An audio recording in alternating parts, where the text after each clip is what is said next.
Hello,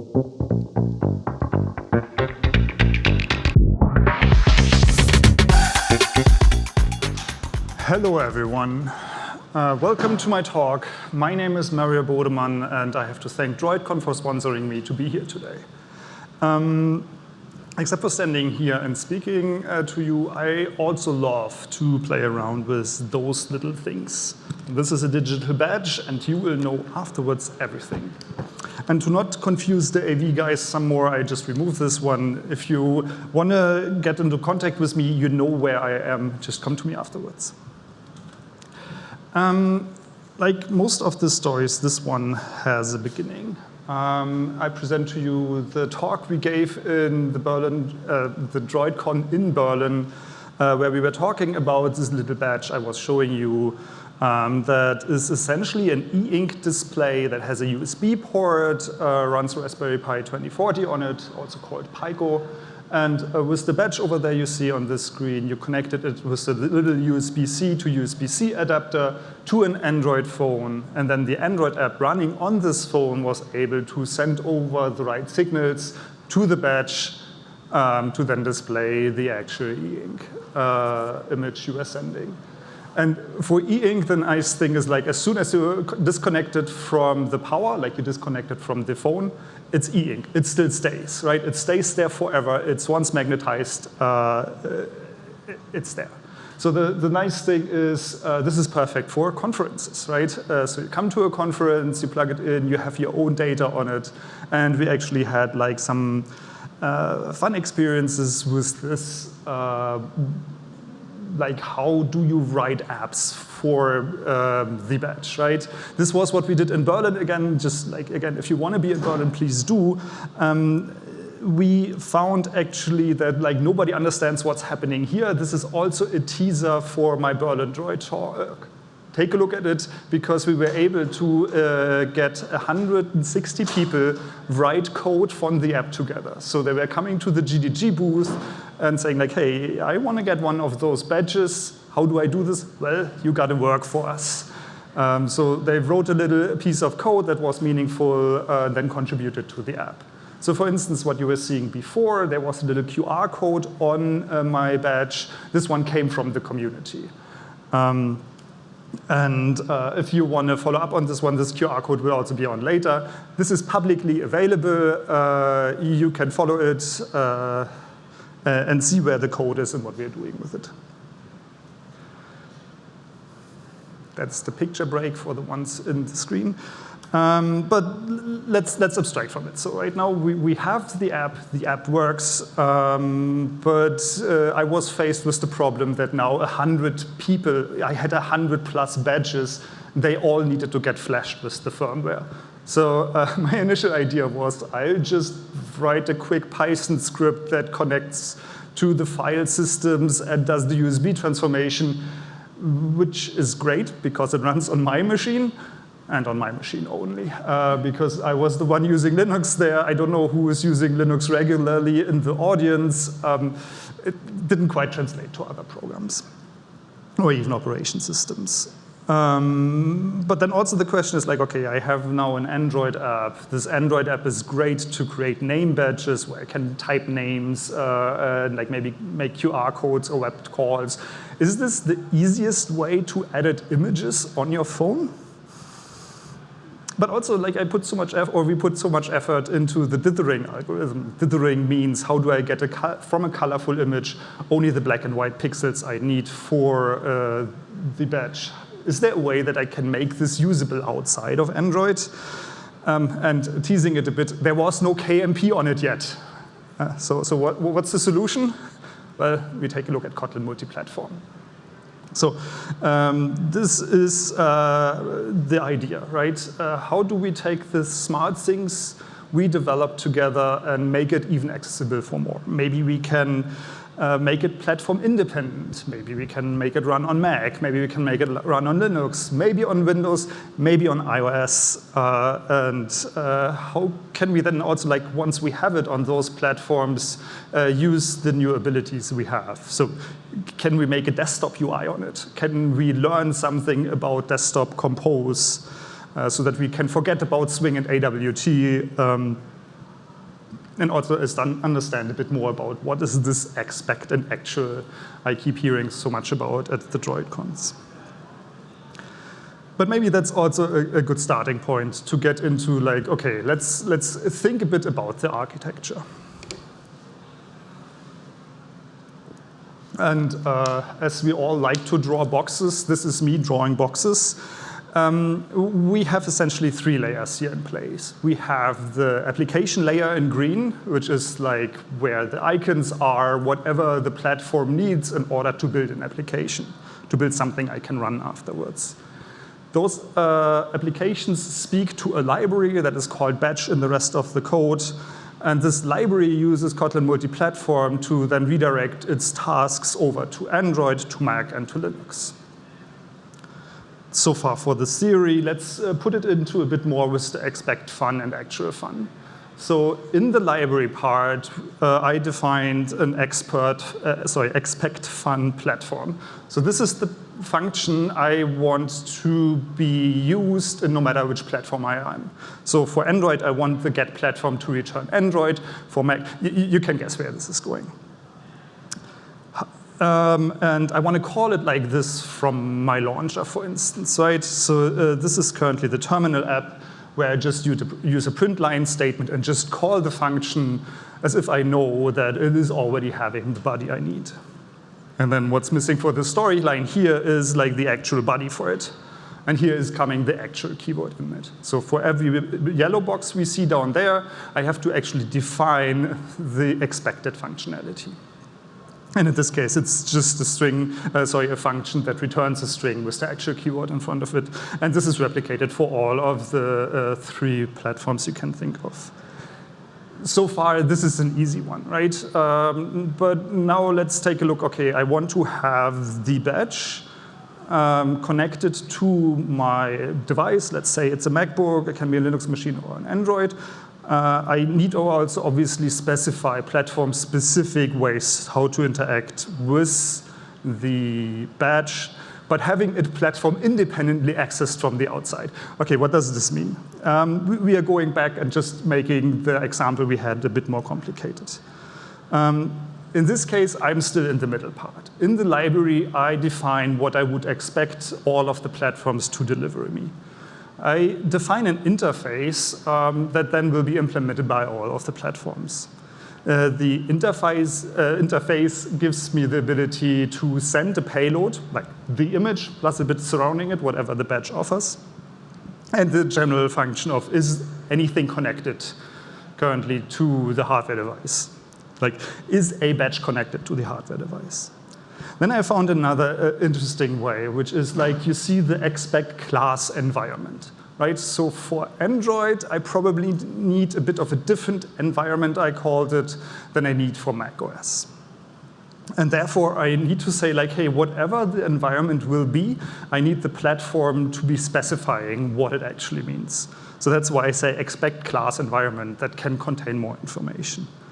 And then based on this one, I have only one other expected function defined, which is the build badge manager. The build badge manager takes the environment, builds a badge manager depending on what the platform is, and then lets me access it in a generic way from the outside. OK, so far, this is the setup. Let's go a bit more into the details. How would I call it, right? So in this case, this is the Android code that appeared upstairs, where I say, like, my Android environment takes a context. Because what is Android development without having a context, like an Android context in my hand? I need this in order to find out services and the other things. I'll show you also in a second. This is how I would call it, but what happens then in the platform part afterwards? Like, how does the application actually connect through the library to the platform? And this is, again, where our actual fun comes in. Down there, you see that I define that my environment class that I'm expecting should actually be a data class. So the data class contains one context, at least on Android. And if I see the same one on iOS, or OK, iOS is a different topic, but on Apple, this one would just be blank, right? So it would be an environment of unit. because I don't need anything on macOS in order to access the badge. It's just there. There is no Android context even.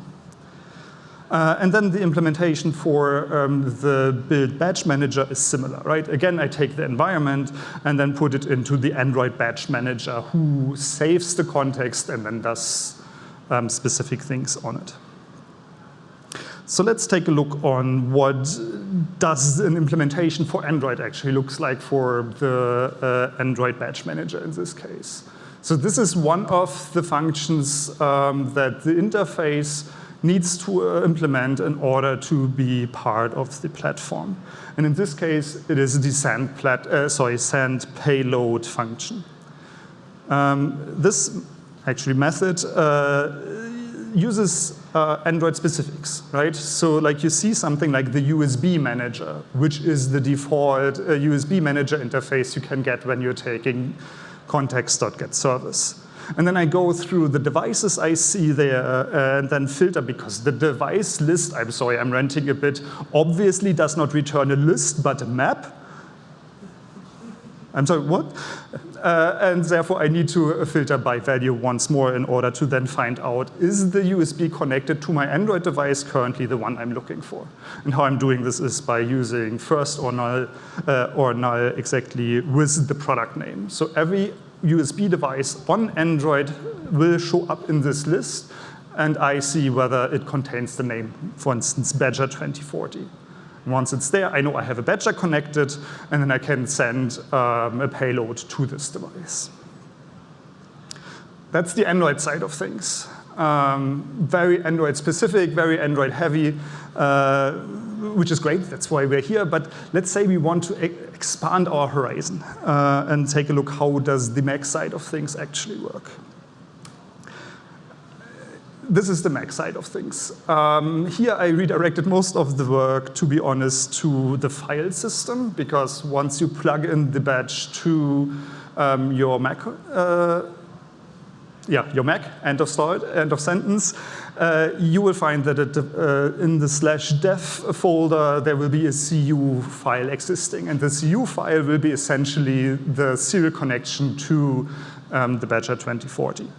Once I know this file, I can also use the library JSerial from Facecast to then actually do the binary communication with the badge. And as you can see, this is already like a completely different way how I iterate through the devices on Mac than I was doing on Android. And actually, it's the same way I would be doing it also on Linux. Like on Linux, I need to take a look at the dev folder, and I would not look for a device that starts with CU, but I would look for a TTY. And then I know that the TTY is an ACM device, and like details that you can see up in the repository in a bit, but it does not need to be specified over there. Which brings me also to the next thing. So I know that the differences between Mac and Linux are essentially file names. Everything else, like the binary communication, is done by the beautiful Facecast JSerial communication library. So I can take this one no matter which desktop it is. And for reasons, I ignore Windows.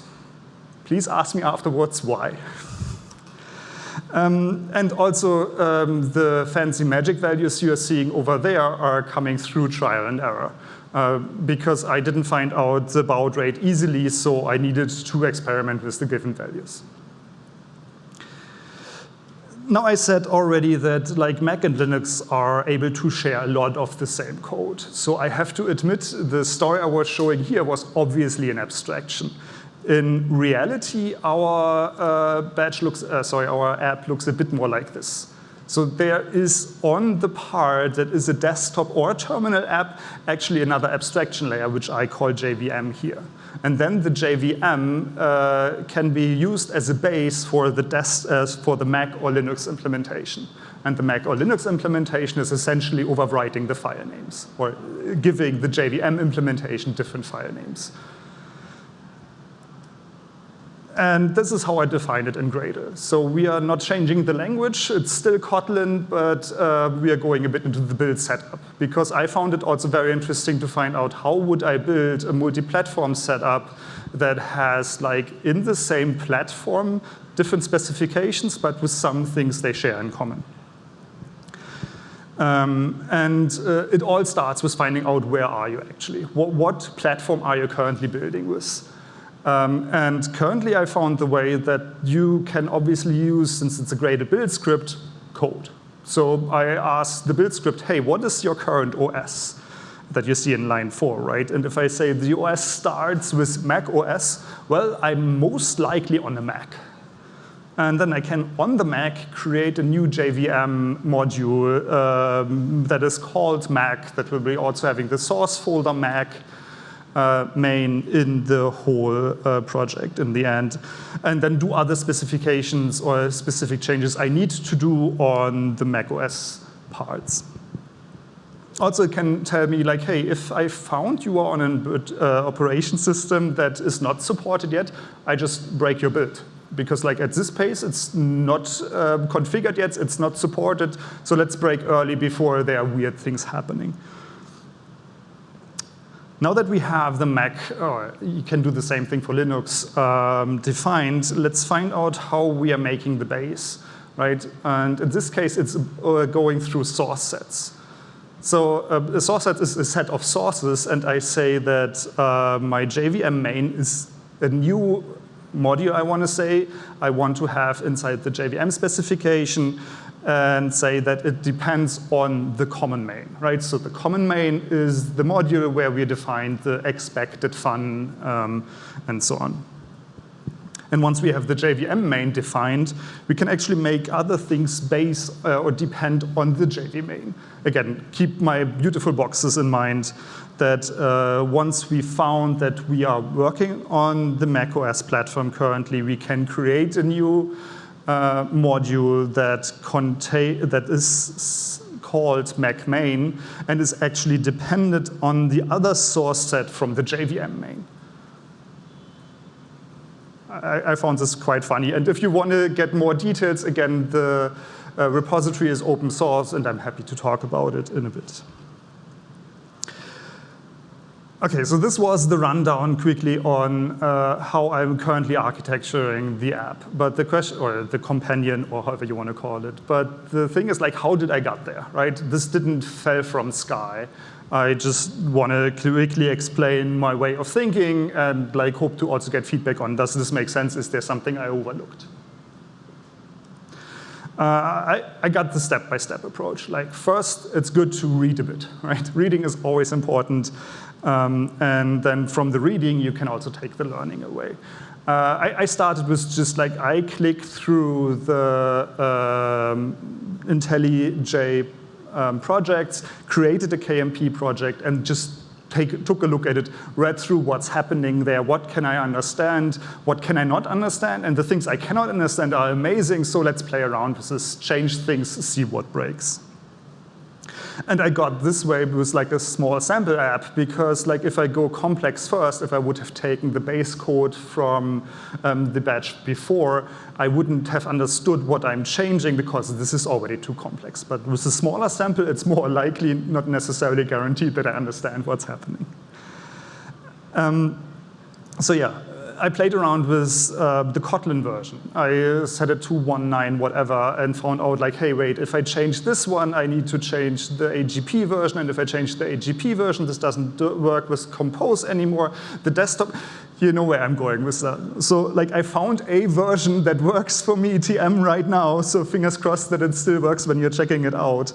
But from this step, I could get the learning on, OK, what is a base thing that works? But let's take the base thing and take the sample code we created with just a KMP app that didn't contain Android yet, open the same project in Android Studio so that you can then create a module for an app, Android app, actually inside the same project. And then once you have the Android app in this new KMP project, you can actually start moving the code from the original app into the newly created module. And obviously there will be errors happening, right? So like, because in the original app I was using different versions, I needed to find out the good compromise between like the KMP ones and the one I was using in the pure Android app before. And yeah, this is a theme overall. Keep rebuilding, keep trying, keep maybe even writing tests. I know this is a ridiculous idea, but this could help in the process, right? Because if I have written a test for this one, I know what already works. And if I change something in the setup, it breaks. I know it doesn't work anymore, so I did something wrong with changing the setup. The step 2 is now that we have the project configured in a way that it uses an Android app. It's not connected with the KMP part yet, but at least both parts built. Hey, maybe we can find out parts in the Android app that are the ones we actually want to abstract and maybe make into a KMP one, right? So for me, this was clearly the rendering of the images, right? So like I take a random bitmap on Android, and I wanted to transform it into a binary bit stream. This is something that reeks like I can extract this into like a multi-platform app. But it has the problem it uses an Android bitmap.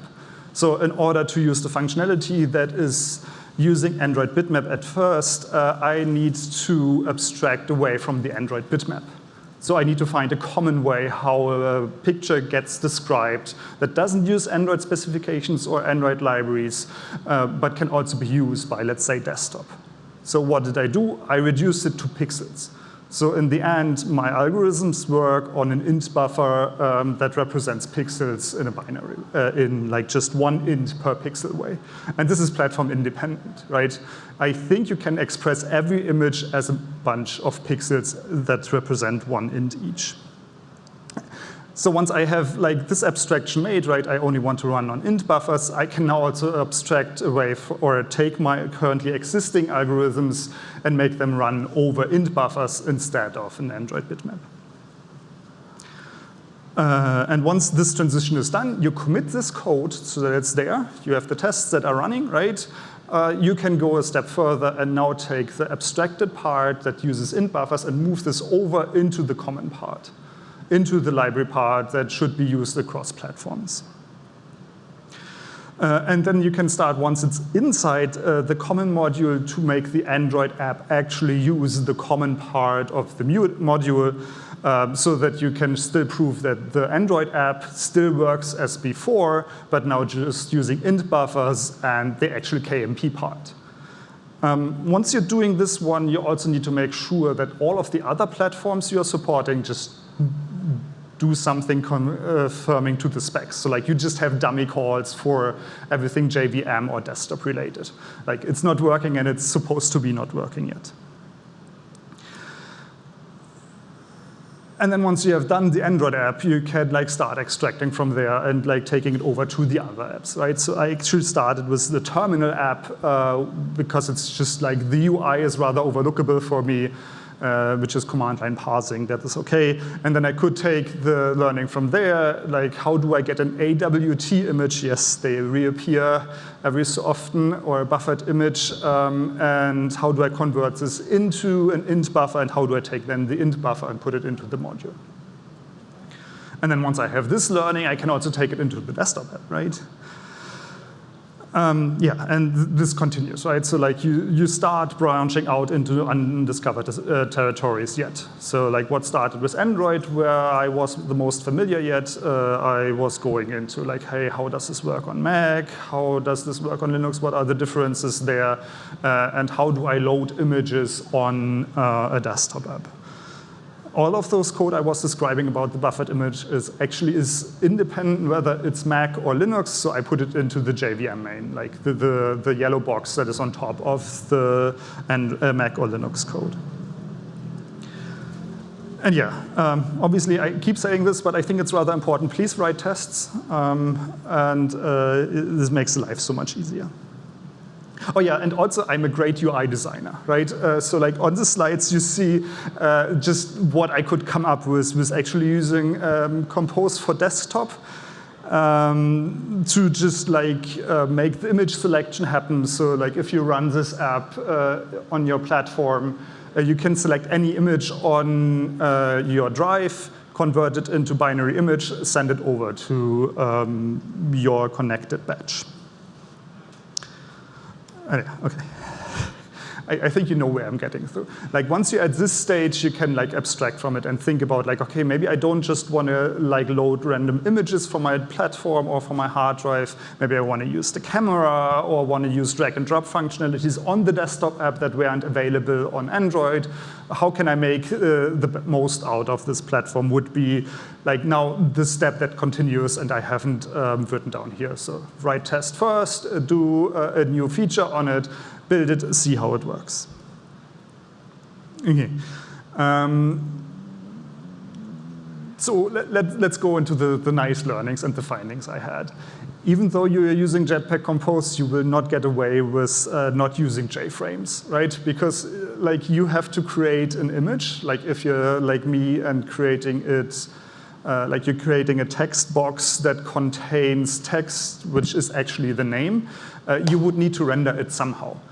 So far, I found no way to use a composable on desktop that converts the composable into a bitmap. So that's why I needed to remember there is robot.createScreenCapture. So this is literally something coming from the JVM that like takes a screenshot of it and then just cuts whatever you see. So the nice feature in between is like if you actually hit the button I was showing in the screenshot before, for a brief second you see a new window flashing up. Like literally, it's like for a sixth of a second or something, it flashes the image, takes the screenshot, and then disposes the JFrame again. So just so that I have the image in my memory and then can do the transformations I need in order to create the batch. So yeah, if there is another way, I'm happy to talk about it. I'm even happier if you're doing a PR on it. But I also need to talk about iOS at the DroidCon, which is a pleasure of mine. Like, I don't think there's a way, right? So like I have to happen to get access to an iPhone, I'm sorry. I plugged in the badge, right? I used Lightning to a USB-C adapter to plug in the badge. There was not even energy going through. So like I don't know what's happening there. Probably something that checks which app or which hardware I'm connecting to the iPhone. So I was thinking, okay, if it only connects to specific hardware, maybe I use Arduino or CircuitPython that is actually running on the badge to mimic like a keyboard, right? So like then I could probably mimic like, hey, you are a keyboard now, so by flashing the caps lock on and off, I can send data. I probably overthought it because it didn't work in the end. So like whenever I tried to create a human device on CircuitPython that should be showing up as a keyboard, it didn't do anything on the iPhone. So I also did the similar thinking, like, okay, maybe if a keyboard doesn't work, what about the MIDI device? Like I read on the iOS specifications, MIDI is somewhat supported, but my understanding is not deep enough in there, so this also led nowhere. So if you have any help there, this is appreciated. I think it would be great to have this one also on iOS, and I now stop talking about Apple, at least for the iOS part. So yeah, very fascinating, very nice to deep down and understand a bit more about things that don't work because you take always a learning from it. And yeah, now we are going into the part where like, okay, we have this thing, what do we do with it, right? I'm also asking you, right? What do you think is missing? What are other things we should be doing? Is desktop plus terminal times Linux plus Mac enough, or do we need something else in there? Can you think of a use case for connecting your watch to it somewhere here? Is there something else we need on Android? Like if you're taking a look at the base code, like maybe there are functionalities we can take out of the Android app that we also want to have on desktop. I heard Knative is great, so like maybe there is a way to write, actually that is kind of amazing for me, like just thinking about it, can the firmware be written in Kotlin and then compiled to native and then flashed on the batch? So I don't even need to know, I'm sorry, anything about Python or CircuitPython. Also emulating, right? If you happen to not have a batch yet, A, why not? B, maybe we could simulate it, right? So like that you're waiting for the shipment and in between you want to play with the batch, an emulator or a simulator could be helping. But also this is obviously going into the direction, maybe it's feature creep. What of those features I was just describing we don't need, or of the features we already have, is maybe not needing or not useful? Hey, I want to know more about it, what you are thinking and how we are doing this one. But like just finishing up with my awesome animation skills. We have built an app that runs on Mac OS, that runs on Linux, that runs on Android, connects through USB to the Badger 2040, and can send over images through the protocol. That's kind of the way how I feel USB communication can be handled in an international way, in a way that is platform independent. So with 10 minutes to go, I'm saying thank you for your patience and attention. This is the QR code for the GitHub repository I was teasing beforehand. And obviously, when you're taking pictures, this thing gets off. My name is Mario Bodemann. Please find me on Mastodon or now or whenever you like. Thank you so much.